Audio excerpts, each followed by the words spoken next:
Okay, everybody, this is Joseph P. Farrell. It is June the 5th, 2014, and the year is going by fast. And I do have some interesting updates today about Malaysia Air Flight 370 to share with you if you haven't heard. I just got off the phone talking to Jeroen van Straten, that is one of the organizers of the Secret Space Program conference that's coming up in San Mateo the last weekend of this month. I'll be speaking there along with Richard Dolan, Catherine Austin Fitts, Michael Schratt. If you don't know who Michael Schratt is, he's an excellent researcher into black budget and secret aerospace technologies.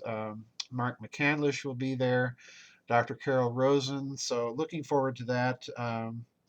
It's shaping up, I think, to be a pretty good conference. And as I've mentioned before, I'm hoping that this conference will help change the conference culture a bit and elevate the standards of these type of affairs.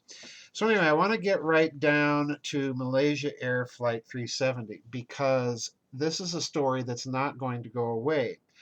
And yet, the more about this story that comes out, the more it appears to be obfuscated. The data seems to be obfuscated. Last week, I blogged on my website about how the Malaysian government has released satellite data, and the same day, a former Malaysian prime minister said, well, ignore all that searching that they're doing in the Indian Ocean. This was a big CIA covert operations. And someone else emailed me and said there's no less than 13 different conspiracy theories, slightly different conspiracy theories out there on what may have happened to Malaysia Air.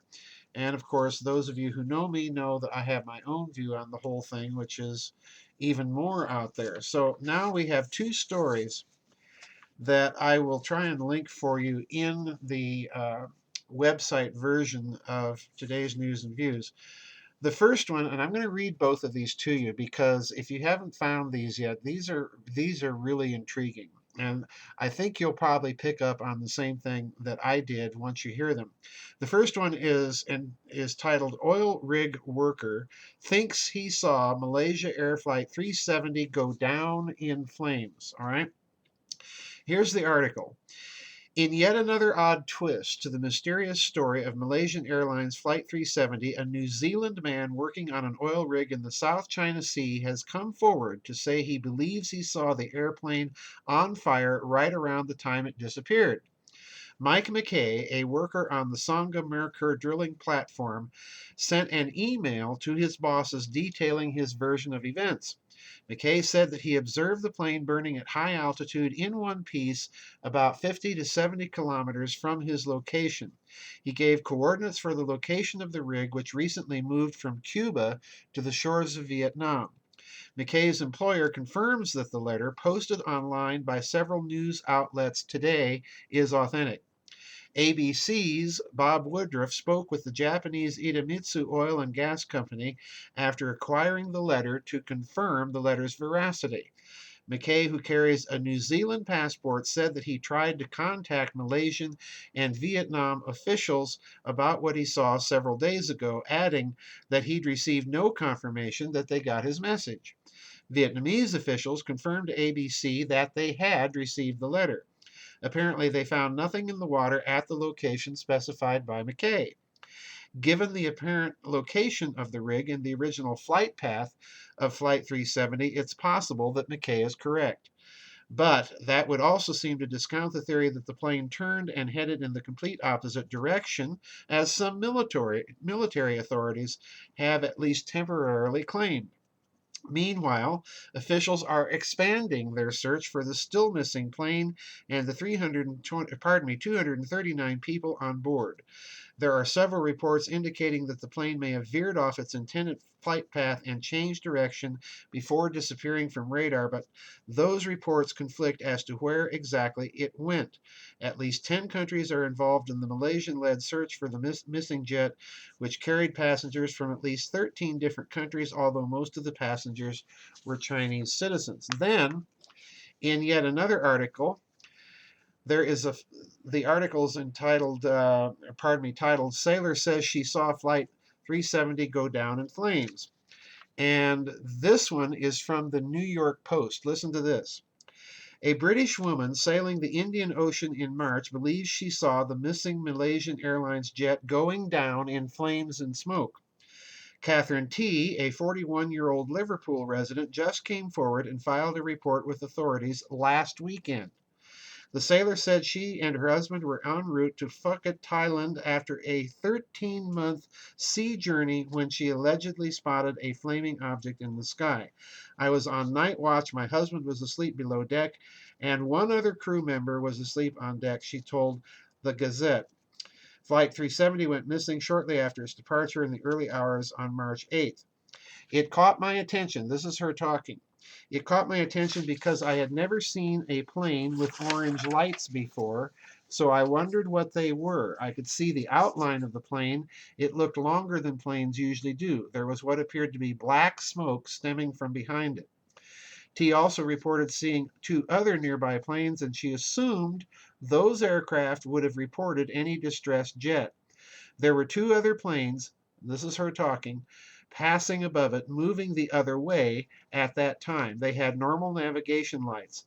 I remember thinking that if it was a plane on fire that I was seeing, the other aircraft would report it, she said. And then I wondered why it had such bright orange lights. They reminded me of sodium lights. I thought it could be some anomaly or just a meteor. I was approaching to cross behind our stern from the north. Or pardon me, it was approaching to cross our stern from the north. Now, at the end of this article, she said that she didn't even consider, quote, putting out a mayday at the time. Imagine what an idiot I would have looked like if I was mistaken, and I believed I was. So I dismissed it and got on with the business of fixing myself and my marriage. It was only this past weekend that T and her husband filed a report to the Joint Agency Coordination Center, the Australian organization coordinating the search for Flight 370. T said she regrets not speaking up a long time ago, and so on and so on. All right, now, as you can probably tell, I'm skeptical, and I'll tell you why.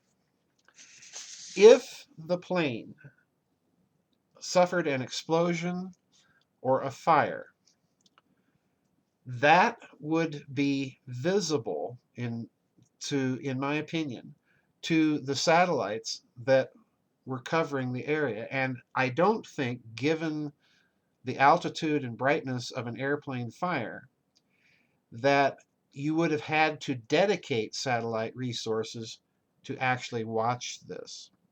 So, in other words, I think that now with these stories, it raises the possibility of those conspiracy theories that we've been talking about, because this is something that should have shown up on satellites, all right? And therefore, there's an awful lot of cover up going on for some reason.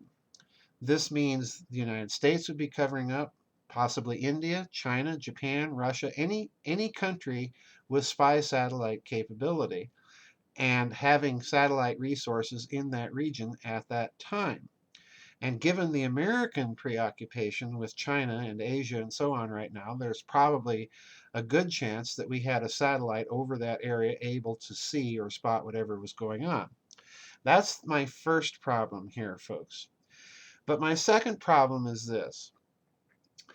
With all of the talk about Malaysia Air Flight 370, why are these stories appearing so late? And in this instance, you'll notice something else. The first story I read you is still talking about the disappearance of the plane in the South China Sea off the coast of Vietnam, and yet the second story is talking more in terms of a disappearance over the Indian Ocean, because she's contacting Australia. Well, why contact Australia? They're the ones conducting the Indian Ocean part of the search and not the Vietnamese and South China Sea part of the search. So that's a slight, ever so slight indicator that we might have here again some obfuscated story. And that raises my concerns yet again. We seem to be looking at a story that is not going away, but not going away precisely because we keep getting obfuscated data from Malaysia, from the United States military, from former Malaysian prime minister, and on this keeps going.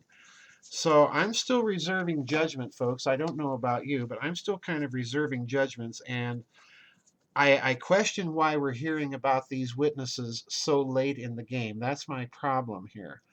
I think that as this story keeps going, the mystery really keeps growing, if I can resort to a little bit of bad rhyme. And it's a story that ultimately, I think, if any of the current conspiracy theories out there are true, that this was some kind of covert operation, then the question again that I have is why do we not hear from those nations that have satellite data, probably have satellite data, to corroborate these witnesses' testimony? This is the big problem right now. The story is, for whatever reason, we're not being told the complete truth here. Someone is covering something up. And I still maintain as a reasonable possibility that until we know that these stories are true, we also have to hold open the possibility that the plane simply disappeared and no one knows exactly why. And that's the other part of this. This could be something so mysterious that the people trying to search for it have come to certain conclusions and they're not sharing those with us yet, and they have nothing to do with all the conspiracy theories that have been floating around out there. So this is a story to keep watching, folks, and I want to say in that respect also something else. I want to thank all of you who've been sending me articles about this story, because in the process of following it, all of you have been watching different aspects of it, and what I've been able to do is assemble a fairly large file of stories about Malaysia Flight 370. And in reviewing these stories, I'm even more convinced that there is some deliberate obfuscation of the data that's been going on ever since the flight first disappeared. And you can now add these two eyewitnesses to the problem. So that's my news and views for this week. During the week of the conference, the last week of June, I do want to let you know I probably won't have a news and views simply because I'm already so busy and so behind trying to get ready for this conference. So I want to thank all of you for the stories again. I'll see you on the flip side, everybody, and God bless.